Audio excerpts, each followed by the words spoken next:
Entonces vamos a continuar con el tema de todos los antecedentes y los factores en el diseño de pavimentos flexibles por el método AISTO 93.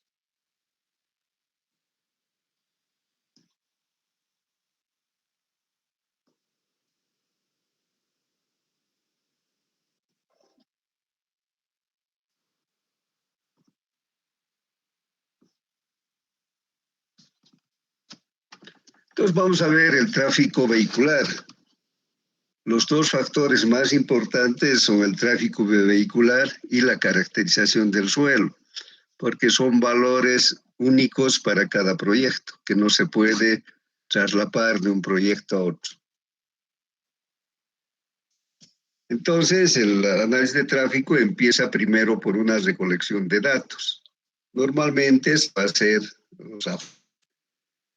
Los aforos deberían ser no solo del número y tipo de vehículo, también debería ser del peso de los ejes que tiene cada camión. Pero eso es solo posible cuando se tiene estaciones de pesaje automáticas.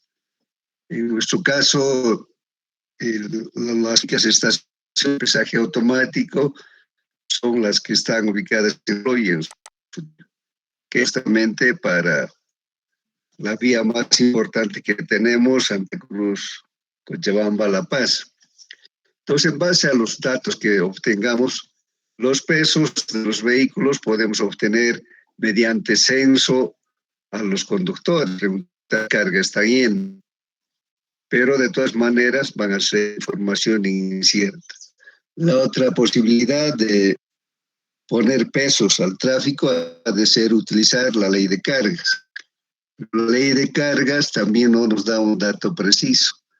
Hay vehículos que necesitar con menos peso de la carga permitida por la ley de cargas. Y contrariamente, han camiones que van a circular con un peso superior a lo que está permitido por la ley de cargas.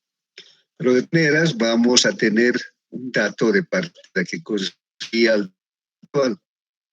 Entonces, hablando de ingeniería de tráfico, vamos a calcular el tráfico actual y el tráfico atraído. Entonces decimos que necesitamos estaciones de pesaje. Hay también estaciones de pesaje móviles, son balanzas móviles que se colocan en un determinado punto. Pero como no es automático, los pesos tienen que depender de buena voluntad del chofer, porque tiene que pararse, estacionarse y acomodarse a donde está la balanza. Lógicamente eso hace que el vehículo pierda unos minutos de su tiempo. Y muchas veces la reacción de los transportistas es la instalación de balanzas tendrían que ser en lo posible balanzas automáticas que generen información directamente a la computadora. Hemos dicho, pero para vías que no estén fuera del eje troncal, vamos a tener de todas maneras que hacer eso de conteo. Finalmente, ya para utilizar el tráfico en el cálculo de los pesos de las cargas, tenemos que convertir todo el tráfico a un tráfico equivalente que denominamos SALS.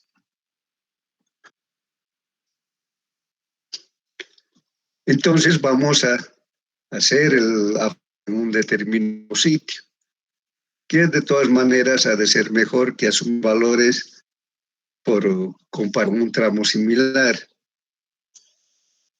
Lógicamente, el número de conteo, los días de conteo y los lugares donde se debería realizar este análisis, o donde se deberían realizar los aforos de tráfico, dependen también de la economía. Entonces, si quisiéramos tener el dato preciso del tráfico diario promedio anual, eso significa que tendríamos que estar 365 días de un año haciendo el conteo, además durante las 24 horas del día. Eso normalmente va a ser posible. Entonces, al menos se debe un conteo mensual o por lo menos un conteo semanal. Y en base a eso, con algún factor, proyectar los valores que se han obtenido, que se han anotado para que sea un tráfico promedio anual. Entonces decíamos que en las vías secundarias no vamos a tener la posibilidad de instalar estaciones de pesaje, entonces vamos a subir a la ley de cargas. La ley de cargas data en realidad de 1978, a pesar de que se ha actualizado el 2013, pero prácticamente sin ninguna modificación. Esta es la última ley de cargas que se ha aprobado el 25 de noviembre del 2003 con el presidente Evo Morales.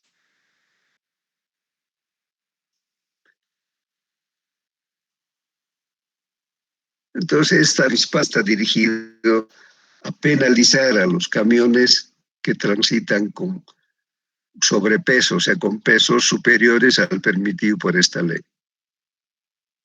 Aquí tiene la nomenclatura de lo que se refiere cada cosa.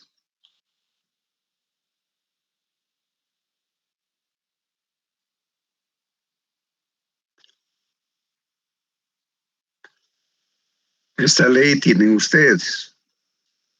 Entonces aquí se tiene todos los tipos de ejes que se ha registrado para nuestro país.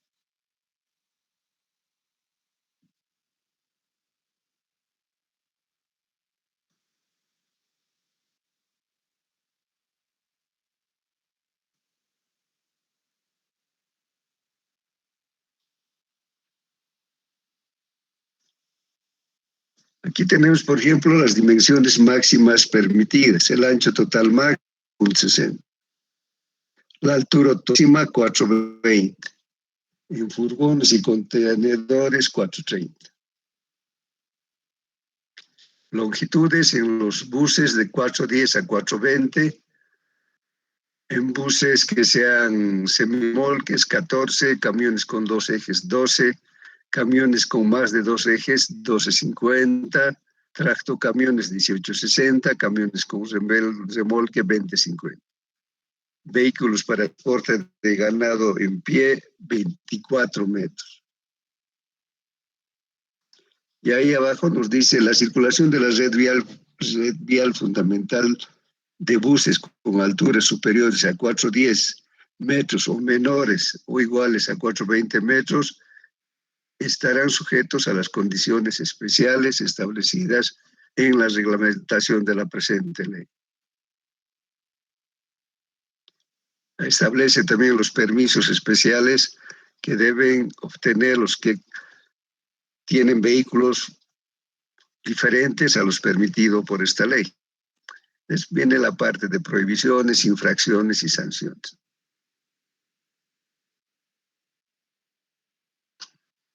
Aquí está establecido incluso los montos de las multas por exceso de peso.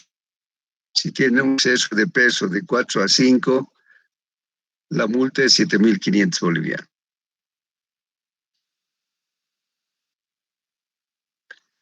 También está establecido el resarcimiento del daño.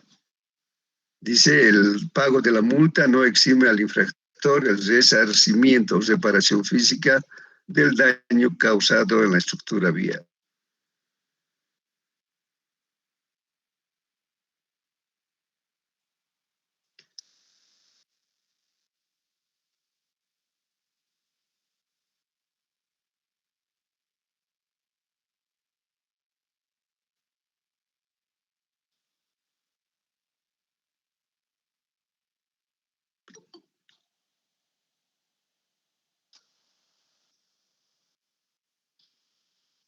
Vamos a ver en HITS esto. Pues.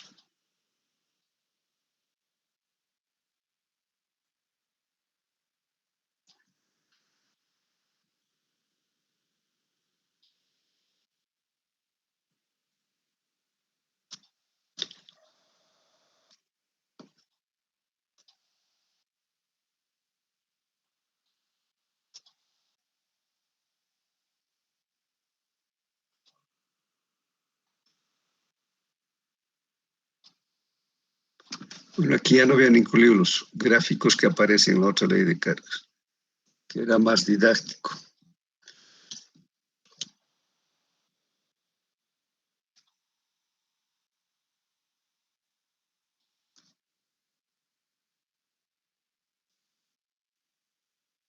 Dice un eje sencillo direccional o fijo de 2 llantas. El peso máximo 3. La tolerancia 0,35. Eje sencillo de 2 llantas con cubierta extra ancha y suspensión neumática 7,70. Eje tándem de 4 llantas 10. Eje sencillo de 4 llantas 11. Eje tipo tándem de 4 llantas con cubierta extra ancha y suspensión neumática 12. Eje tándem de 6 llantas 14. Eje tándem de 6 llantas con un eje con cubiertas extra anchas y suspensión neumática 16. Un eje trídem de 6 llantas 17. Un eje tándem de 8 llantas 18. Eran los tándem que utilizan los tractocamiones. Es un tándem de ruedas gemelas, o sea, de 8 ruedas. En ese caso, el peso permitido es 18 toneladas. El trídem de 6 llantas con cubierta extra ancha y suspensión neumática 18, pero este es solo de 6 llantas. De 10 llantas. Finalmente, el eje trídem de 12 llantas, que la mayoría de los trídem que circulan por nuestras carreteras es de esta configuración. O sea, 3 ejes dobles en el sistema trídem. Entonces, tiene un peso permitido de 25 toneladas. Si tienen preguntas. Entonces, la nomenclatura que vamos a utilizar es un RS.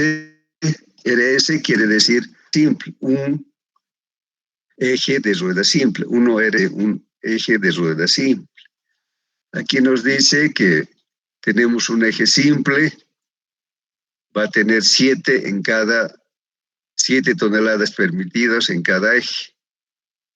Este es de 3 ejes simples, o sea, esa configuración es excepcional, entonces cada eje solo va a ser de 7 toneladas. Aquí tenemos el 1RSD, 1RD, que es un eje de rueda doble, un eje de rueda doble. El simple está permitido 7, en el de ruedas gemelas 11. Es 1RS, una rueda con ruedas gemelas y una rueda simple, entonces 7, 14. O sea, los dos ejes, uno RD, uno RS, forman un tándem, por eso el permitido es 14. Uno RS, los camiones con eje trasero tándem, sería el 7 toneladas y el trasero 18. Este sería un camión con ruedas simple y el eje trasero trídem de ruedas dobles. O sea, de ser 7 por el delante y 25 para el trasero.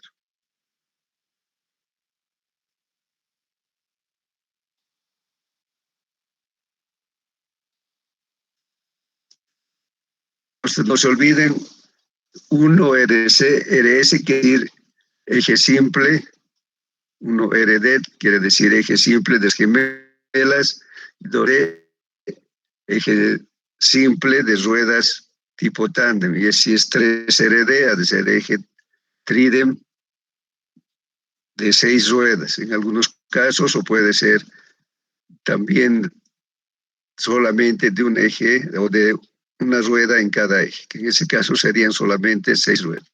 Los normales, hemos dicho, van a ser de 12 ruedas. Tenemos todas las posibles configuraciones, solo que aquí en esta ley de carga se ha perdido el dibujito que tenía en la columna izquierda.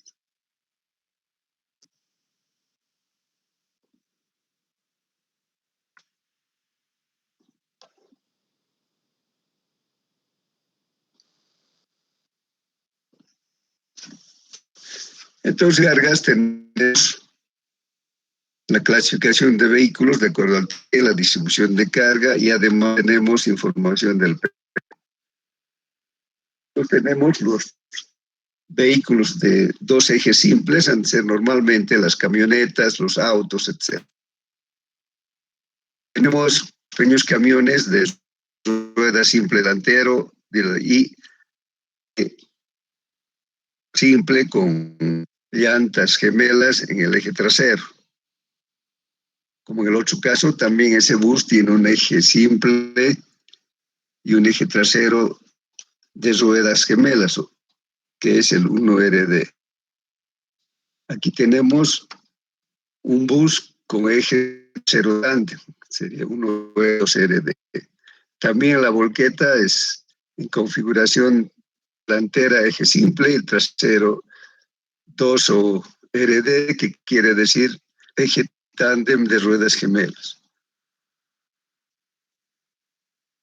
Tenemos los ejes.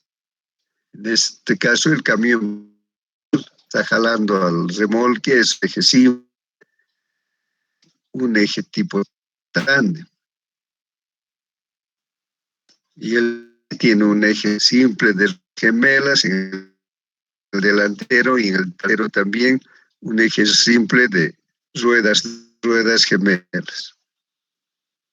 Aquí en el texto tenemos estos gráficos. Para que un eje se consideren que están en tándem, la separación entre los ejes tiene que ser igual o menor de 40. Lo mismo para un trídem, la separación entre los ejes de las ruedas tiene que ser menor a 240. Si tuviéramos una mayor dimensión, una mayor separación, están trabajando solamente como eje simple. Se los conceptúa como 2 ejes simples o como 3 ejes simples, si es que esa distancia entre ejes es superior a 40.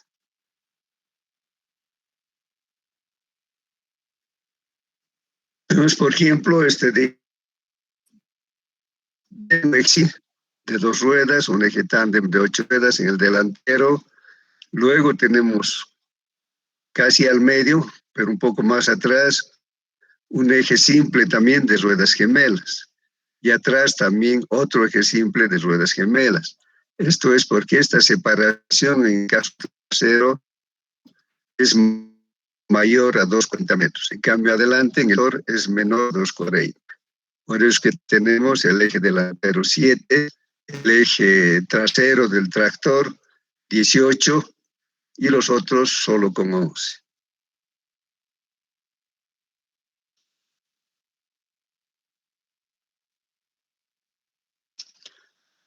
Vamos a los factores ya que corresponden al método, que en la mayoría de los casos vamos a adoptar los valores que nos propone el método porque no tenemos valores propios. Factor equivalente de carga, factor de camión, eje equivalente SALS y la clasificación vehicular que hemos visto.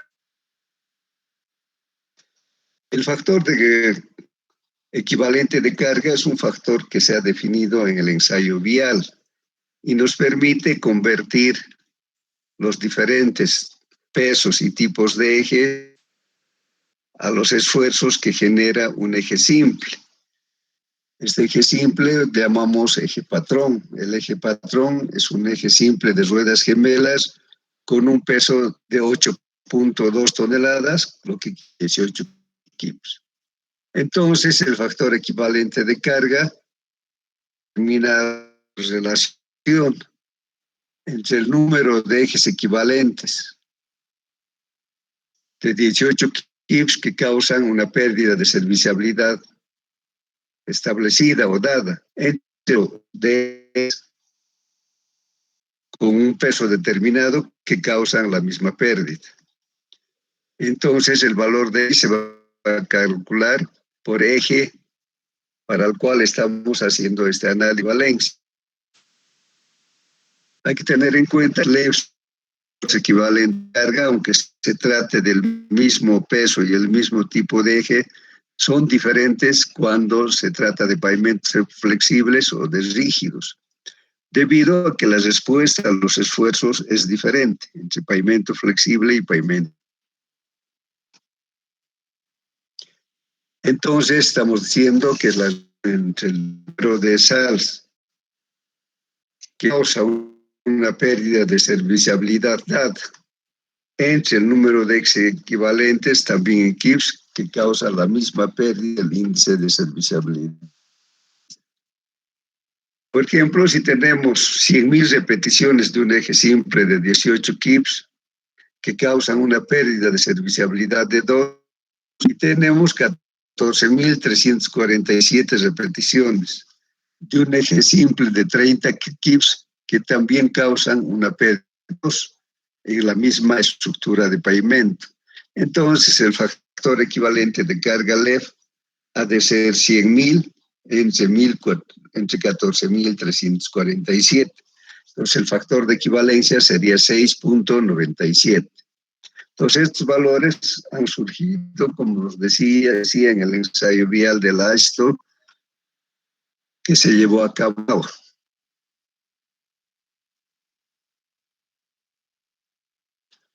Aquí vemos que como en el caso de pavimentos rígidos, con índice de serviciabilidad inicial 4.5 y degradamos hasta 2.5. Estamos degradando 2 puntos.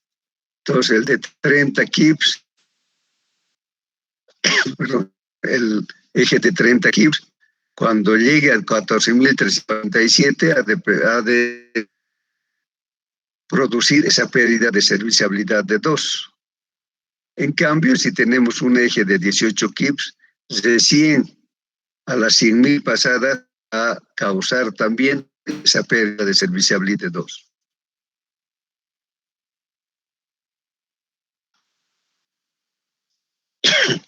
Si tienen preguntas, los ESALs o ejes equivalentes son la suma de todos los tipos de ejes y pesos que transitan por una carretera durante el periodo de diseño, los cuales se corresponden a un eje patrón ante los factores de carga. Entonces, ¿qué nos interesa para el diseño del pavimento? Nos interesa la cantidad de ejes que han transitado durante el periodo de diseño que estamos adoptando. Si digamos, hemos establecido 20 años periodo de diseño, entonces los ejes equivalentes vamos a calcular para los 20 años. O sea, primero vamos a sacar el tráfico actual, tráfico inicial, y luego vamos a, mediante pronósticos, vamos a proyectar ese tráfico hasta 20 años. Y las de todo el tráfico en esos 20 años es el factor que utilizamos para el diseño del pavimento y que denominamos ESALs. Entonces, para convertir todos los pesos y tipos de ejes al eje patrón, vamos a tener diferencia el eje 8.2 toneladas o de 18 KIPS, que es el eje patrón que se ha utilizado en el ensayo vial. Aquí, por ejemplo, tenemos los ejes equivalentes de las ruedas de los ejes de 36 KIPS, que es 1.38, y del eje simple 0.34. Entonces, esto nos sirve para determinar el factor de camión. El factor es otro valor que se utiliza en el diseño del pavimento.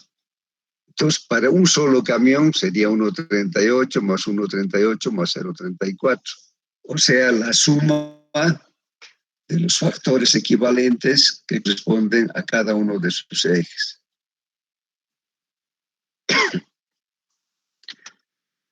Esto en el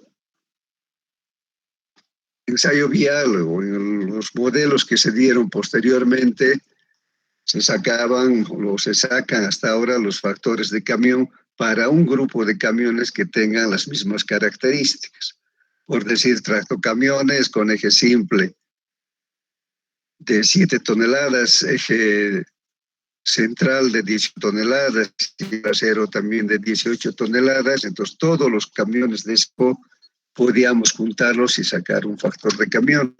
En nuestro caso, eso no es posible, no tenemos una información sistematizada. Entonces lo que vamos a hacer es sacar el factor de camión individual para camión. Entonces, hacer suma ejes equivalentes de los ejes del camión dividido entre el número de camiones. Como el número de camiones es 1, el factor de camión directamente ha de ser la suma de los factores equivalentes de carga, como en este caso, el factor de camión ha de ser de 1,38 más 1,38 más 0,34. O sea, sería 3,10 el factor de carga.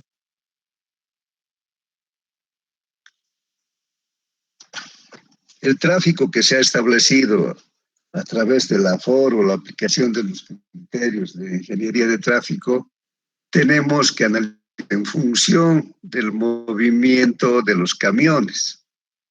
Tenemos un factor direccional. Los autos se hacen siempre en los dos carriles, en el carril de ida y en el carril de retorno, para que los valores se compensen.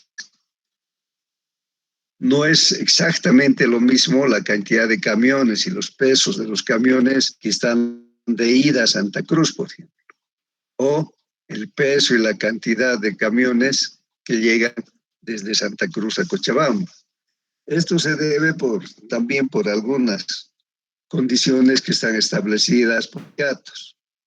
En general, los camiones que cargan Santa Cruz y son de Cochabamba tienen que regresar vacíos, a no ser que se encuentren alguna carga extra al margen del sindicato. Lo mismo los de Santa Cruz que vienen a Cochabamba trayendo carga, no tienen derecho a sacar carga de Cochabamba, porque se establece que la carga de cada sitio es para los transportistas de ese lugar.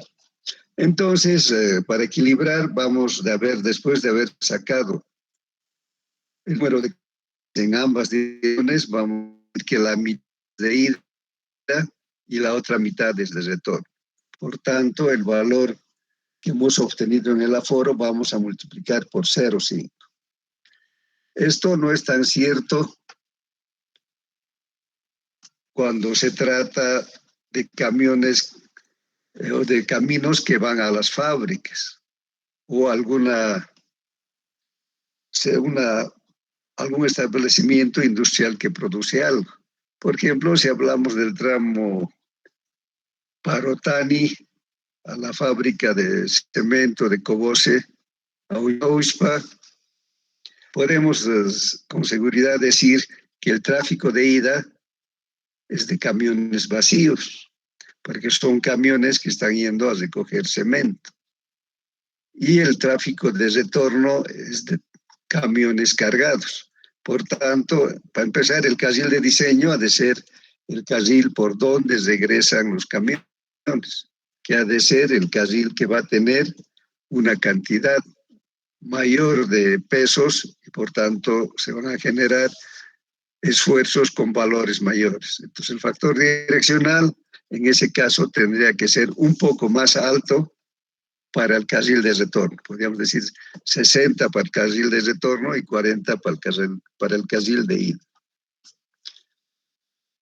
Luego tenemos la distribución por carril.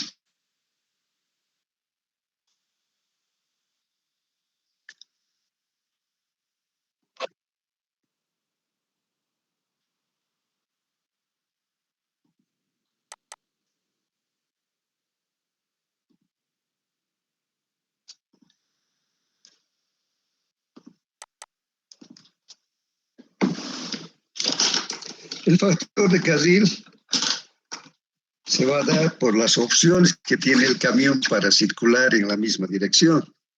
Si nosotros tenemos una vía estándar,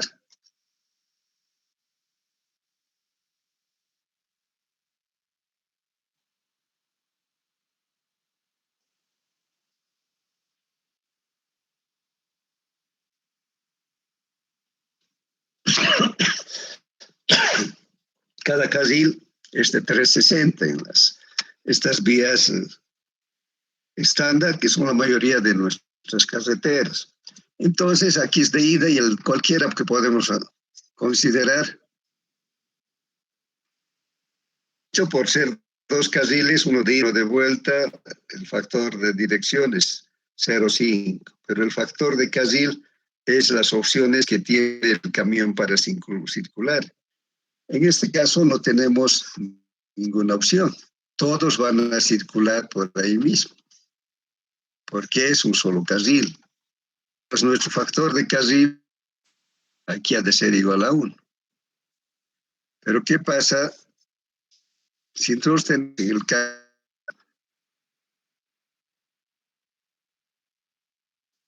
Avenida Villazón, que tiene 2 carriles en cada dirección, con un separador al medio?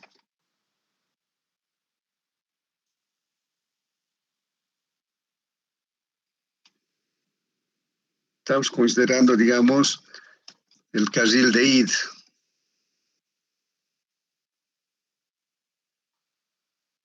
Aquí los camiones tienen 2 opciones. Pueden ir por el carril interno o por el carril externo. Sería el carril interno. Entonces, en general, los camiones pesados deberían ir por el carril interno porque utilizan velocidades menores, y los autos pequeños deberían ir, no al revés, ¿no? Los autos pequeños deberían ir por el carril interno, que es donde se puede desarrollar mayores velocidades, y por el carril externo los camiones pesados. Entonces aquí estamos viendo que los camiones tienen 2 opciones para circular por ese mismo carril. Y si hablamos de la Blanco Galindo, ahí tenemos 3 carriles en cada dirección.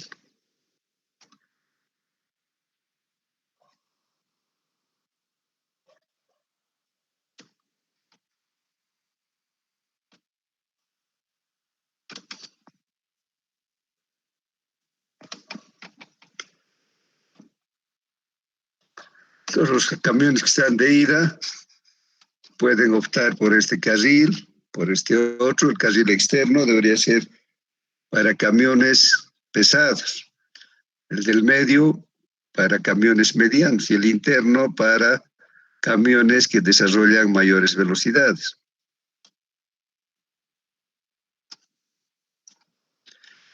Entonces, pero los camiones, no hay una norma, una ley que restrinja eso, ni establezca eso. Los camiones pesados pueden tener problema con los camiones o con los vehículos de servicio público, prefieren ir por el carril de mayor velocidad, porque como el tráfico que era los buses de servicio, los minibuses, taxis, etcétera, que son totalmente desordenados, entonces paran en cualquier lugar. Entonces, a las frenadas, los camiones pesados a veces se por ahí. Pero de todas maneras, los vehículos tienen 3 opciones. Pues aquí va a haber un factor de carril que contemple eso. Y aquí también.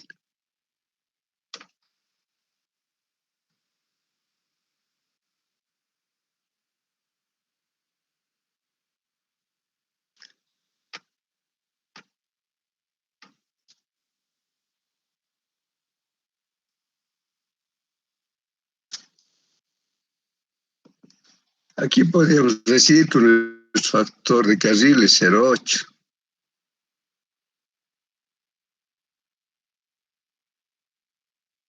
Aquí el factor de carril es 0,7.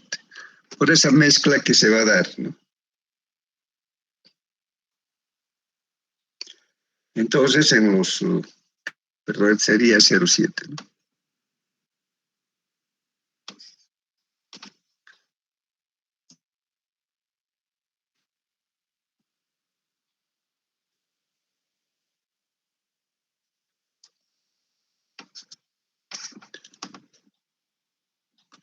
Entonces, si tenemos un carril en cada dirección, 1. Si tuviéramos 2 carriles en cada dirección, sería 0,8. Pero eso vamos a verificar. Esto porque utiliza factores más conservadores. Y si tuviéramos 3 carriles en cada dirección, el factor de carril sería 0,7. Si tienen preguntas.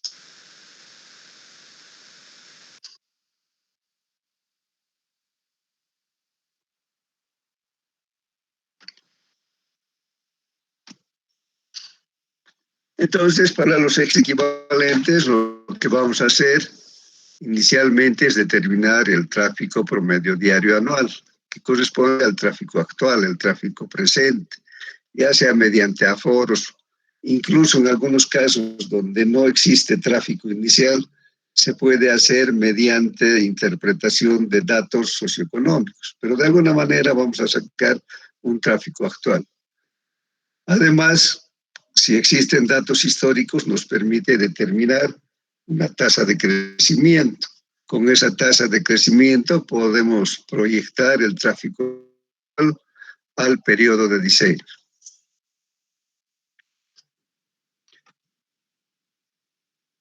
Entonces, en base a estos criterios, vamos a determinar el tráfico de ejes equivalentes.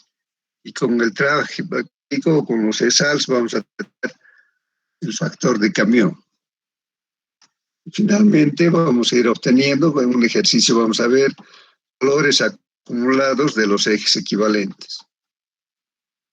Y finalmente, vamos a sacar los ejes equivalentes para un carril de diseño. Hay un factor que vamos a utilizar de los valores que recomienda la AASHTO, que es el nivel de confianza. El nivel de confianza considera la variabilidad que existe en los datos que utilizamos en el diseño. La mayoría de los datos no son completamente ciertos. Para empezar, el tráfico tal vez es el que tenga mayores incertidumbres. Entonces, nosotros tenemos una estimación del tráfico a largo plazo, pero puede darse que una determinada zona tenga un desarrollo mayor. Digamos, estamos yendo hacia una ciudad que inicialmente tenía poco, y de pronto se crean condiciones industriales, comerciales, etcétera, y el tráfico crece de golpe. Entonces, el tráfico siempre va a tener incertidumbres. Luego tenemos las propiedades de los materiales. Por mucho que definamos claramente, entonces los materiales no vamos a tener la plena seguridad de que sean los que hemos establecido en el diseño. Vamos a hacer. Sí, hola. Hola. Ni las propiedades de los materiales exactamente los que definimos en el diseño. Al hacer el diseño, nos está adoptando valores de acuerdo a las características de los materiales que tenemos en nuestro medio. Pues, por ejemplo, un cemento asfáltico determinadas características, pero no estamos seguros que esas características se van a cumplir al 100%. Lo mismo en la construcción. La construcción es hecha por seres humanos, entonces también está sujeta a varios errores. Las características del tráfico que hemos dicho, factor que puede tener variaciones, también los efectos del clima. Entonces, esto quiere decir que no se puede el 100% de confianza en los datos que utilizamos en el diseño. Entonces, vamos a tener variabilidad en desde los materiales, en el cambio, en la vida de edificio, cambio en el diseño y calidad de la construcción, o sea, la variabilidad en las propiedades de los materiales nos van a un cambio en la vida de servicio. Y la variabilidad en el diseño y calidad de la construcción nos van a alterar la vida de servicio del pavimento.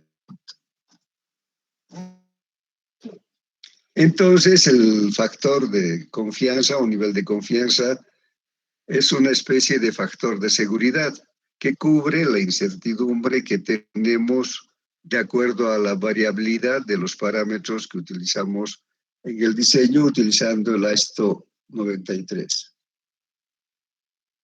Entonces aquí tenemos algunos conceptos básicos de estadística que los vamos a pasar a esto.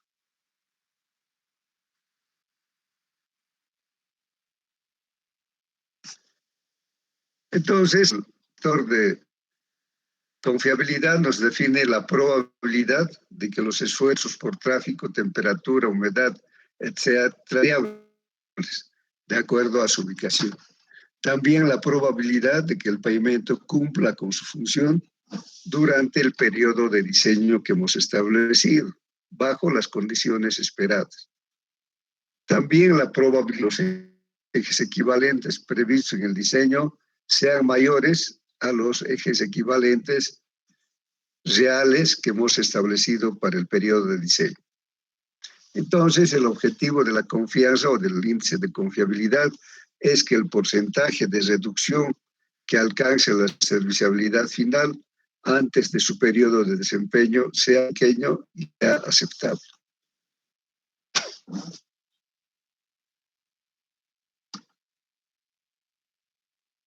El nivel que nos recomienda es de acuerdo a la importancia de la vía. Si es interestatal, la autopista puede ser en el área urbano de 85 a 99.9 y en el rural de 80 a 99.9. Eso de 99.9 es una utopía, no debería ser directo, 100 no va a ser el porcentaje. Entonces, ¿qué quiere decir utilizar un índice de confianza alto? Quiere decir que los espesores que obtengamos han de ser mayores. Por lo tanto, también el costo del proyecto ha de ser mayor.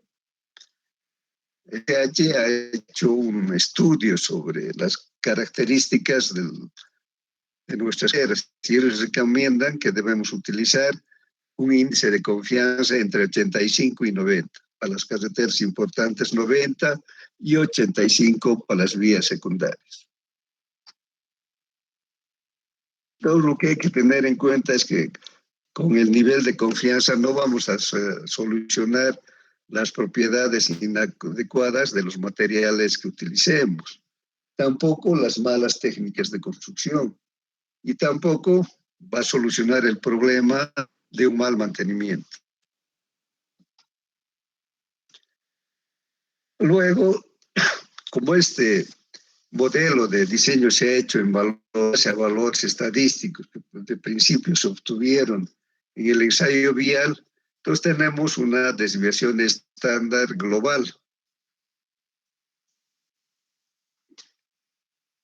Y el método nos recomienda un valor si tenemos la seguridad que no vamos a tener variación en el tráfico futuro.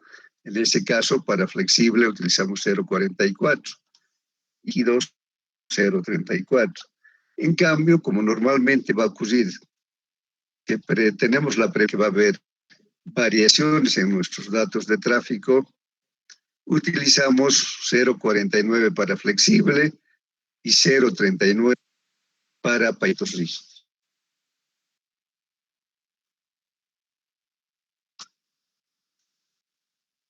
Hay que tener en cuenta que si se incrementan los valores iniciales de diseño, el costo inicial de diseño se incrementa.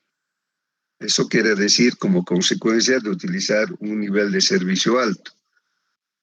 Pero a cambio se van a postergar los trabajos de rehabilitación. También como el costo de rehabilitación a largo plazo va a producir un menor costo. En general podemos decir que con índice de serviciabilidad alto, el costo total ha de tener opción. Y por tanto, también los perjuicios por cierre debido a mantenimiento han de ser menores y por tanto los perjuicios que se puedan ocasionar a los transportistas también ha de ser menor.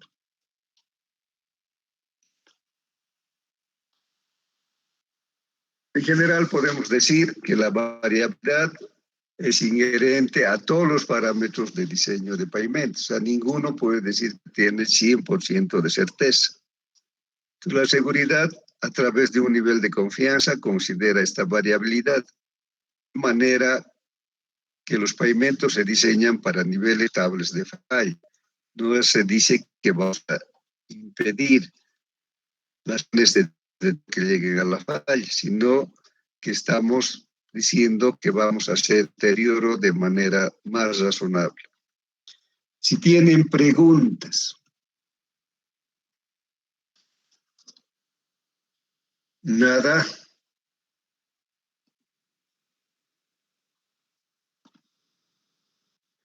Entonces, el día de mañana ya vamos a hacer diseño. ¿Y cómo les ha ido en su trabajo de evaluación? Espero que bien. No se olviden, la fecha de presentación es el miércoles. Y con todas las condiciones que están establecidas en el enunciado del trabajo. Si tienen preguntas, toda esta parte es teórica y es un poco pesada, ¿no? Pero mañana ya vamos a entrar al diseño de espesores. Ingeniero, Si bueno, tienen sí, adelante. respecto a la práctica de evaluación, ¿esta va a ser presencial o por Classroom?